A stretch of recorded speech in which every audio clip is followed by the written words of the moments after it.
Hello everyone, this is Shambhavi and welcome to Athen Academy. I will be taking care of your English and this is a demo video for your English chapters on how we will be doing English at Athen Academy. First of all, let me introduce myself to you. So I am Shambhavi Mehrotra.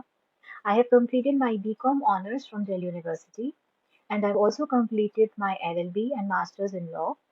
I'm already a published author and a poet. This year, I have been featured in Times of India Femina magazine and New Indian Express newspaper for my work. I'm holding an experience of 9 plus years teaching to students of 11th onwards, and I specialize in the subject of English. My books. So these are four of my books that have already been published on Amazon. They are available both in Kindle and paperback edition. So you can know better about me through my books. In case you have particular queries about English literature, anything related to not able to learn something, or you're not able to understand the terms, the vocabulary is poor, or the answer framing needs more practice, you can individually leave a comment in the comment section below, and I will look forward to how I can resolve that issue. And I would love to know more about you also. So let's start with the lesson.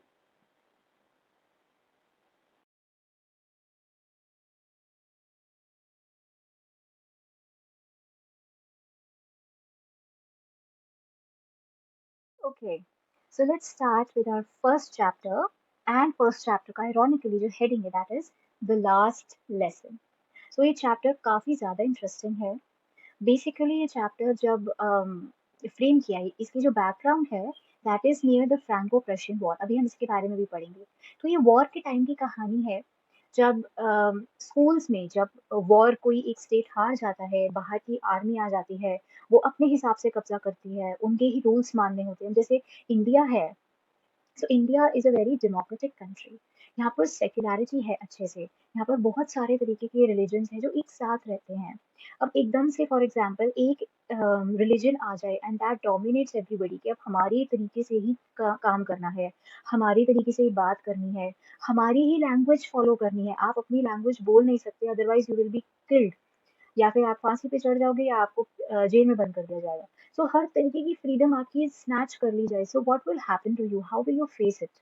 सो वो जो वहाँ के citizens हैं उनके साथ जो जो हुआ एंड वो क्यों हुआ एंड उस चीज़ से आपको क्या रिलेशन है, मतलब there is always a reason कि हमारे कुछ कुछ चैप्टर्स हमारी एनसीईआरटी की बुक्स में होते हैं रिगार्डिंग द लिटरेचर, चाहे वो हिंदी हो चाहे वो इंग्लिश हो।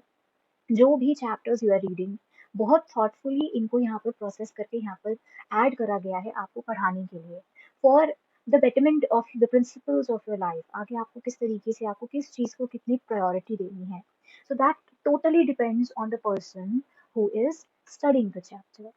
तो ये जो हमारा चैप्टर है द लास्ट लेसन, तो इसका आयरॉनिकली नाम तो लास्ट लेसन है बट ये हमारा फर्स्ट चैप्टर है।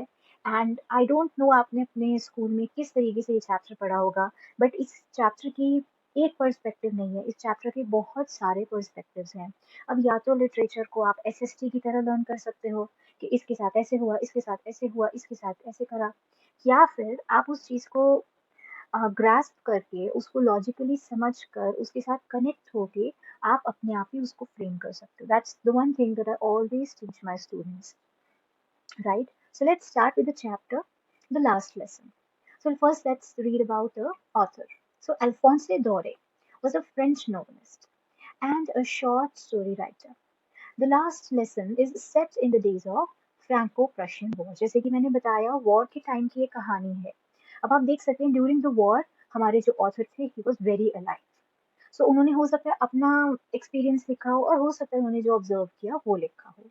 So it's just a story, a short story that he is writing. So it's for the Franco-Prussian War in which France was defeated by Prussia and उसको war को lead कौन कर रहा था? Bismarck नाम का leader. अब उस टाइम पे जो प्रशिया था वो आज के टाइम में हम उसको कैसे बोलते हैं? Prussia then consisted of what now are the nations of Germany, Poland and parts of Austria. उस टाइम पर उसको प्रशिया बोला जाता था, आज वो डिवाइड होकर Germany, Poland and parts of Austria हो गए, अलग अलग नेशंस बन गए। In this story the French districts, अब पूरी फ्रांस की कहानी नहीं है, फ्रांस में दो डिस्ट्रिक्ट्स हैं, अल्साचे और Lorraine. Please consider the pronunciation, Alsace and Lorraine have been passed into Prussian hands. War अब धीरे धीरे जैसे वो फ्रांस को डिफीट कर रहे हैं, तो धीरे धीरे करके एक एक करके they are entering the districts of France. So वो अल्साचे और लॉरेन की जो आर्मी है, प्रशियन आर्मी है, वो पहुंच चुकी है। एंड अब वहां पर क्या हो रहा है, तो this is a story, read the story to find out what effect this had on life at school. School में इस चीज का क्या इफेक्ट आया है, वो ये कहानी यहाँ पर बनाई गई है। तो that is what you are going to read. So you're going to read every word with me. एक एक वर्ड, एक एक सेंटेंस हम करते जाएंगे एंड हाथ में पेंसिल रखिए, आप अपने नोट्स बनाते रहेंगे। पेन नहीं रखना है, जेल पेन बॉल पेन नहीं, पेंसिल ओनली, ओके। तो जैसा कि मैंने आपको बताया कि प्लीज आप पेन और pen gel pen ball pen आप लोग प्लीज ये दूर रखिए and just take one pencil in hand and उसके साथ नोट्स बनाते जाइए, ठीक है। We are going to start with the chapter and is saying notice these expressions in the text, infer their meaning from the context. इस context में से वो एक्सप्रेशन निकाल के ढूंढिए और उनके मीनिंग्स बताइए क्या है। तो हम वो पढ़ते जाएंगे and we will keep on noting it down, okay. So I started for school very late that morning and was in great dread of a scolding. I started for school very late. Started for school very late का मतलब क्या है? Underline कर दीजिए। He got up very late. जब वो school के लिए निकला तो he was already late. 8 बजे स्कूल शुरू होता है तो he was already 8 बजे ही निकल रहा है इस तरीके से। I started for school very late that morning and was in great dread of a scolding. Great dread of a scolding मतलब फियर उसका, वो बहुत ज्यादा डरा हुआ था। बच्चा है ये, स्कूल जा रहा है तो ऑब्वियसली बच्चा है। The type of the chapter is एक डायरी एंट्री की तरह है, ठीक है। मेरे साथ ऐसे हुआ, मेरे साथ ऐसे हुआ, मेरे साथ ऐसे हुआ, ऐसे उसने लिखा हुआ है, ठीक है।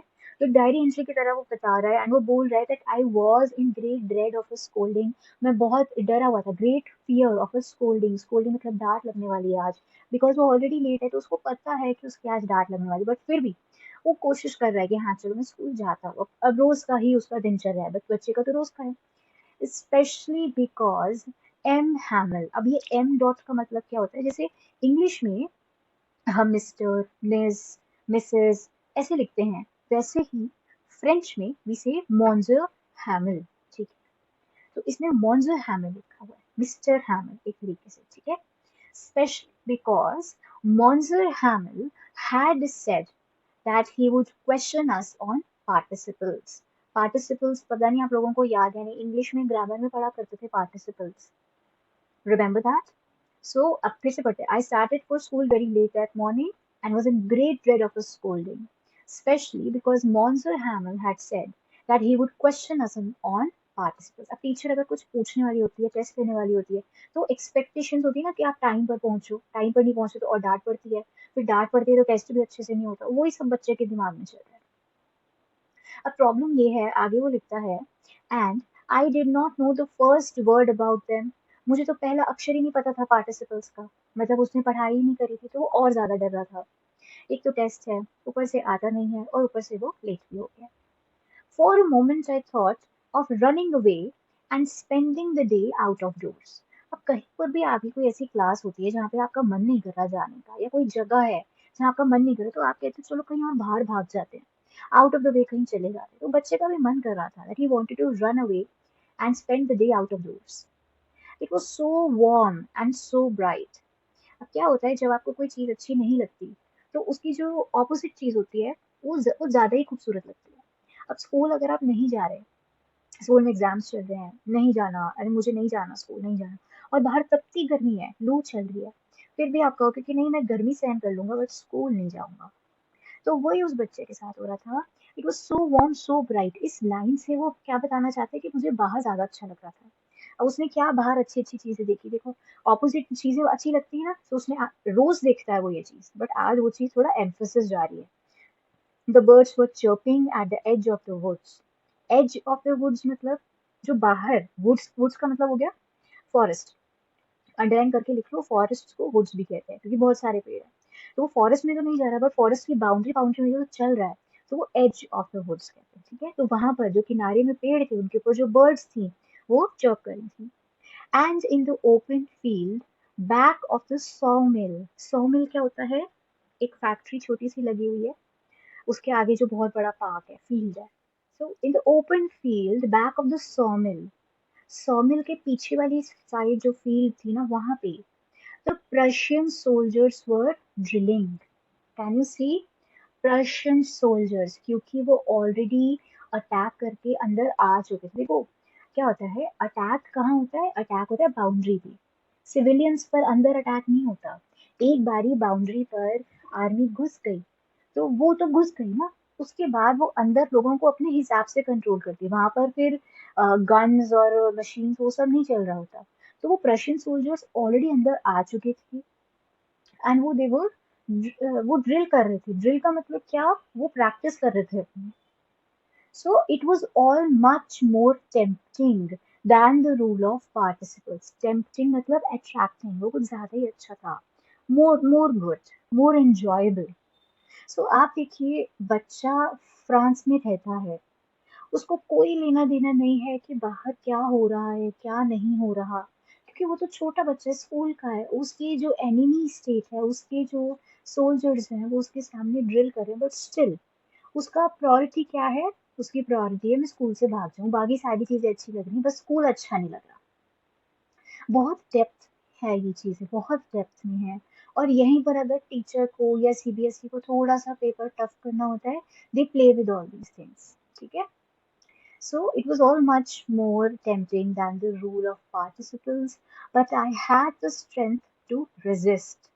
उनको रेजिस्ट करना, उसको नजरअंदाज करना, मैंने उसको छोड़ दिया। I had the control in me, बच्चा कह रहा है कि मेरे को कंट्रोल है, I will not go there, and I hurried off to school, मैं स्कूल की साइड भाग गया। अब जाते जाते what did he saw, when I passed the town hall there was a crowd in front of the bulletin board. जब वो town hall के पास से जा रहा था, उसको क्राउड दिखा बुलेटिन बोर्ड के पास। For the last 2 years, all our bad news had come from there. सारी गंदी न्यूज जो होती थी वो वहां से आती थी। अब आपके हिसाब से क्या आपको लगता है कि बच्चे के लिए कोई गंदी न्यूज होगी? जब वो प्रशियन सोल्जर्स को देख रहा है, बाहर देख रहा है, उसको कोई मतलब नहीं है वहां क्या चल रहा है, but still he is just enjoying. वो तो बड़े लोगों से उसने सुना कि ना देखो कितनी बुरी न्यूज है, कितनी बुरी न्यूज है। अब वो बुरी न्यूज क्या है वो हम आगे देखेंगे, बट वो वहीं से आती थी। तो वो बुलेटिन बोर्ड के पास आज फिर से भीड़ थी। अब वो बुलेटिन बोर्ड था, उसके पास अभी बहुत सारी भीड़ थी, और वो बैड न्यूज क्या क्या आती थी, the lost battles, the draft, the orders of the commanding officer, and I thought to myself without stopping, what can be the matter now. बिना रुके उसने सोचा कि अब क्या प्रॉब्लम है। अच्छा, लॉस्ट बैटल्स है, ड्राफ्ट है, ऑर्डर्स ऑफ कमांडिंग ऑफिसर। तो क्या होता था ये आपको समझना जरूरी है कि पहले जब सोल्जर्स की कमी हो जाती थी, आपने पढ़ा है ये, जब आप फ्रेंच रेवोल्यूशन और ये सब पढ़ रहे थे, रशियन रेवोल्यूशन, टेंथ में अगर याद हो तो क्या होता था बेटा, जब सोल्जर्स कम पड़ जाते थे तो सिविलियंस को बुलाया जाता था, जो यंग सिविलियंस होते थे, जेंट्स होते थे, तो उनकी लिस्ट निकाली जाती थी कि अब ये वाला बंदा इस वॉर पे जाएगा, और सिविलियंस को जाना भी पड़ता था बिकॉज उनकी ड्यूटी है, देखो, अपने देश को सेवा करने की, उसको सेफ रखने की। सो वो होता था ड्राफ्ट। तो ड्राफ्ट भी वहीं से आता था, कमांडिंग ऑफिसर के जो ऑर्डर्स थे, जो लड़ाइयाँ हम हार गए, वो सब चीजें वहां से आती थी। तो बच्चे ने सोचा कि अब पता नहीं क्या होगा, पर वो रुका नहीं, वो स्कूल जाता रहा। यहाँ तक क्लियर है? अब हम आगे।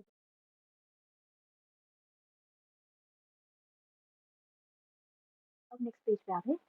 Then as I hurried by as fast as I could, the blacksmith watcher who was there with his apprentice, अच्छा अभी रुक जाते। अब जब वो जा रहा था, जो ब्लैकस्मिथ था, वॉचर, वो वहीं पर बैठा हुआ था। कहाँ पर बैठा हुआ था? वहीं पर, बुलेटिन बोर्ड के पास, town hall, with his apprentice. Apprentice कौन होता है? जो प्लम्बर वगैरह आते हैं, टेक्नीशियंस आते हैं, तो उनके साथ एक बंदा काम कर रहा होता है ना, एक लड़का सा या कोई एक इंसान जो उनकी हेल्प कर रहा होता है, तो वो उनके साथ सीख भी रहा होता है। तो जो प्रोफेशनल्स होते हैं, जैसे प्लम्बर्स हो गए और कारपेंटर्स हो गए, इलेक्ट्रिशियंस हो गए, वो अपने साथ किसी ना किसी को रखते हैं, उसको काम सिखाते हैं। तो लोग बाग चाहते हैं उनसे सीखते हैं, फिर वो और आगे काम करते हैं।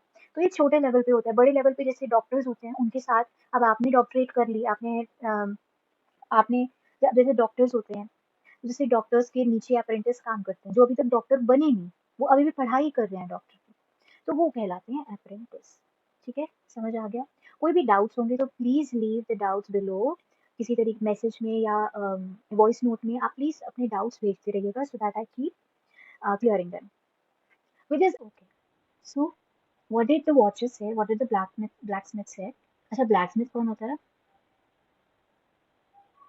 आई am not going to tell you, निकालो आंसर इसका और मुझे बताओ ब्लैकस्मिथ कौन होता है। चलिए, he called after me, उसने मुझे बुलाया, and he said, don't go so fast, bub. Bub का मतलब है बेटा या बच्चा। You will get to your school plenty of time. अरे बहुत समय है, स्कूल पहुंच जाओगे, इतनी जल्दीबाजी मत करो। आपने कभी ये चीज सुनी है किसी से? समझदार इंसान तो इतनी लेट नहीं करेगा। तो वो क्या, इस लाइन से हमारे को क्या पता चल रहा है? That he is least interested, he is least interested in studies. वो स्कूल में इंटरेस्टेड नहीं है। कौन? The blacksmith. He is not so interested in making the other generation study और ये सब, क्योंकि वो तो ब्लैकस्मिथ का काम कर रहा है। दूसरा इसका पॉइंट ये भी हो सकता है कि उसने उस बिल में ही पढ़ लिया हो कि there is a bad news for the schools. So there can be many perspectives. But यहाँ पर हमारे को क्या पता चल रहा है? That he was not really willing to motivate the little child to go and study. So don't go so fast. You'll get to your school in plenty of time. मतलब बहुत सारा टाइम बचा है, तो अपने स्कूल में आराम से पहुंच जाओगे, भागा दौड़ी मत करो। सो इससे क्या पता चलता है उस कैरेक्टर के बारे में? ब्लैकस्मिथ का जो कैरेक्टर दिखाया है, ये कैरेक्टर जो है, he is, this person is least concerned with studies. उसको है कि यार स्कूल जाने से कुछ होता नहीं है। हम जो इन्फर करते हैं, हम जो निकालते हैं इसका मतलब, तो पहला मतलब होता है कि may be he was not so interested in making students go to school, children go to school. After all he was a blacksmith, उसको पढ़ाई का कुछ ऐसा खास एक मोटिव नहीं मिल रहा था कि why we should go to school. And secondly, he used to let go. उसकी ये आदत हो सकती है कि वो लेट गो करता हो कि हाँ चलो टाइम आएगा, चला जाएगा, बहुत टाइम है। थर्ड पॉइंट कैन बी कि मे बी उस बुलेटिन बोर्ड में जो उसने पढ़ा हो, तो उसको कुछ समझ में आया हो कि yes, there is something wrong that's going to happen, जो हम आगे पढ़ेंगे। तो बच्चे को क्या लगा? I thought he was making fun of me and reached Monsieur Hamel's little garden all out of breath. बच्चे को लगा कि ये मेरा मजाक उड़ा रहा है, सार्कास्टिकली बोल रहा है कि क्या जरूरत है, स्कूल पहुंच जाओगे, बहुत टाइम है। और वो भागते भागते, ऑल आउट ऑफ ब्रेथ मतलब सांस चढ़ गई थी भागते भागते उसको। हमारी सांस बहुत तेज हो जाती है ना, so that means all out, underline करते जाइए please. And reached Monsieur Hamel's little garden all out of breath. अब देखिए, usually when school began there was a great bustle. Bustle का मतलब क्या होता है? शोर। तो अब क्वेश्चन बन सकता है कि what was the scenario of the school usually. Usually school कैसा हुआ करता था, उसका एनवायरनमेंट कैसा होता था? सो उसमें बच्चा बताता है कि usually when school began there was a great bustle which could be heard out in the street. बाहर से ही आवाज आनी शुरू हो जाती थी गली में एंटर होते ही। The opening and closing of desks, lessons repeated in unison, unison मतलब एक साथ जो lessons होते थे, very loud, with our hands over our ears। अगर लोग बाकी के बच्चे अगर वो लेसन्स को रिपीट कर रहे होते थे, तो हम लोग जो होते थे वो अपने हाथों को कानों पे रख लेते थे और फिर बेटर अंडरस्टैंडिंग के लिए और कॉन्सेंट्रेट करते थे कि क्या लिखा हुआ है, क्योंकि अलग अलग क्लास के बच्चे बैठे होते थे, छोटा सा स्कूल था। And the teachers great ruler rapping on the table. Rapping मतलब जब वो रूलर को जोर से टेबल पर बजाते थे, उसकी आवाज को रैपिंग बोला गया है। ठीक है, तो वो सब चीजें हुआ करती थी। बट प्रॉब्लम क्या हुई? But now it was all so still. I had counted on the commotion to get to my desk. Commotion मतलब काउंट करके रखा हुआ था मेरे जो स्टेप्स होंगे विदाउट बीइंग सीन। मैंने ये सोच रखा था, आई हैड काउंटेड माई कमोशन, यानी कि मैंने अपने स्टेप्स को बोला इतने स्टेप्स होंगे, मैं इस तरीके से जाऊंगा क्लास में अंदर, मुझे कोई देखेगा जाकर अपने डेस्क में जाऊंगा, किसी की निगाह में ना आऊं मैं। तो उसने वो सब प्लान कर रखा था। But of course has to be हो रहा होगा, मैं अंदर घुस जाऊंगा, चुपचाप बैठ जाऊंगा, किसी को नहीं पता चलेगा। बट उस दिन इतना शांत था, जैसे संडे को स्कूल नहीं होता तो संडे मॉर्निंग सब शांत होता है, तो that day everything had to be as quiet as Sunday morning. यहाँ तक समझ में आया? आई रियली होप यहाँ तक आप सबको सब कुछ समझ में आ गया है। Through the window, I saw my classmates already in their places, and Monsieur Hamel walking up and down with his terrible iron ruler. Terrible क्यों बोलता है? जैसे तो ये पिटाई होती तो वो अच्छा नहीं लगता ना, इसलिए उसको वो terrible बोलता है, गंदा सा। Under his arm, अपनी बगल में उन्होंने अपना रूलर लगा रखा था, और वो ऊपर नीचे वॉक कर रहे थे क्लास में, कभी एक साइड लेफ्ट राइट वो वॉक कर रहे थे, और सारे बच्चे चुपचाप अपनी सीट पर बैठे हुए थे। यहाँ तक समझ में आया आप लोगों को? अब जब आप क्लास में एंटर करते हैं, usually when you are all alone, तो जब आप एंटर करते हैं तो सारे बच्चे आपको देखते हैं ना मुड़ के, कौन आया है, तो दैट इज अ लिटिल थोड़ा नर्वस कर देता है आपको, थोड़ा फ्राइटन कर देता है कि यार सबकी आंखें मेरी तरफ है, 20 बच्चे हैं तो 40 आंखें मेरी तरफ ही हैं, सब मुझे देख रहे होंगे मैं कैसे चल रहा हूँ, चल रही हूँ, क्या पहना है, कहाँ देख रही हूँ, सब मुझे जज करेंगे, ये एक नर्वसनेस होती है ना, एक एंजाइटी होती है अंदर हमारे अजीब सी। तो वही उस बच्चे को लग रही थी कि यार अब अगर मैं यहाँ पे गया, तो विंडो से ही देख रहा था, विंडो से उसने पहले क्लास का जायजा लिया, पहले टेम्परेचर चेक किया कि क्लास में चल क्या रहा है, इतनी शांति क्यों है। तो उसने देखा तो सारे के सारे बच्चे ऑलरेडी अपनी जगह पे बैठे हुए थे, वरना तो छोटे छोटे बच्चे इधर उधर भाग रहे थे, बच्चे अपनी जगह पे बैठे हुए हैं, और टीचर अपना पूरा का पूरा रूलर लेकर इधर से उधर चल रहा है। I had to open the door and go in before everybody. उसको उसके पास बच्चे के पास और कोई रास्ता नहीं था, वो वहां पर तो पहुंच गया है ना स्कूल, अब वो घर तो वापस आ नहीं सकता। He is a little innocent also, उसका मन कर रहा था मैं इधर उधर भाग जाऊं, बट वो इतना नॉटी नहीं था कि इधर उधर भाग जाए। वो स्कूल तो पहुंच गया, स्कूल में अंदर भी घुसना है, अब वो बड़ी मुश्किल से, अब उसको समझ आ गया कि मुझे तो अंदर जाना ही पड़ेगा। You can imagine how I blushed and how frightened I was. तुम ये अंदाजा लगा सकते हो कि मैं कितना डरा हुआ होऊंगा और कितना शर्मा रहा हूँ सबके सामने अकेले अंदर जाने में। तो आई होप यहाँ तक आप सब लोगों को जो चैप्टर है वो समझ में आया। क्या चैप्टर की स्टोरी है वो तो आगे हम पढ़ेंगे, बट यहाँ तक I hope and I pray आप सब लोगों को यहाँ तक समझ में आ गया हो। द लास्ट लेसन, तो ये एक डायरी एंट्री की फॉर्मेट में लिखा हुआ है, छोटा सा बच्चा होता है, तो पहले क्वेश्चन ये भी बन सकता है कि what all did he saw on his way towards the school, and why do you think that he did not want to go to the school? So what was the reason that he did not want to go to the school? Because his teacher was going to ask questions about the topic of participles. So he was not prepared, and he did not want to go. He was not willing to go to the school. So where did he go, and what all did he see in his way towards the school? तो आप वो सब कुछ लिखेंगे that he observed that the day was warm and bright, and the birds were chirping at the edge of woods. ठीक है, ये सब आप लिखते, कंपेयर करता था, अपनी स्टडी से कंपेयर करता, तो उसको वो चीज़ ज़्यादा फैसिनेटिंग लगती थी ना कि पढ़ाई। तो आप देख रहे हैं बच्चा भी, he is not so serious, but हाँ जैसे आप बच्चे को रखेंगे, जैसे आप स्टूडेंट्स को रखेंगे, वैसे ही आगे हमारी जनरेशन, आप ही हमारी नेक्स्ट जनरेशन है। तो if you are not willing to go to school, you are not willing to become educated, आपको पढ़ाई लिखाई में इंटरेस्ट ही नहीं है, तो आप आगे की जनरेशन को भी वो चीज़ नहीं सिखाओगे। अगर वो लोग नहीं सीखेंगे तो आगे हमारी वर्ल्ड को, हमारे इन्वायरमेंट को प्रॉब्लम आएगी। तो वही चीज़ दिखाई जा रही कि जैसे वो blacksmith, he was very easy goal type, यार ठीक है पहुंच जाओगे, बहुत टाइम है, चिंता मत करो। तो वैसे ही वो बच्चा कहीं ना कहीं कोशिश यही कर रहा था कि he skips the school, but a little, he was a little reserve, उसने सोचा कि नहीं नहीं अब स्कूल तो जाना है। So at least he goes to the school, तो इट्स एन एफर्ट, ये बहुत डीप चीज है, ये एफर्ट है उसका कि हाउ ही स्टिल गोज। सो यहाँ तक आज का हमारा लेसन था, आगे हम नेक्स्ट क्लास में पढ़ेंगे। अगर कोई भी डाउट होता है प्लीज नेक्स्ट क्लास में जहां तक भी हमने पढ़ा है with the notes you have made वो सारा रीड करके आएंगे। Clear? Meet you for the next time. Thank you and have a nice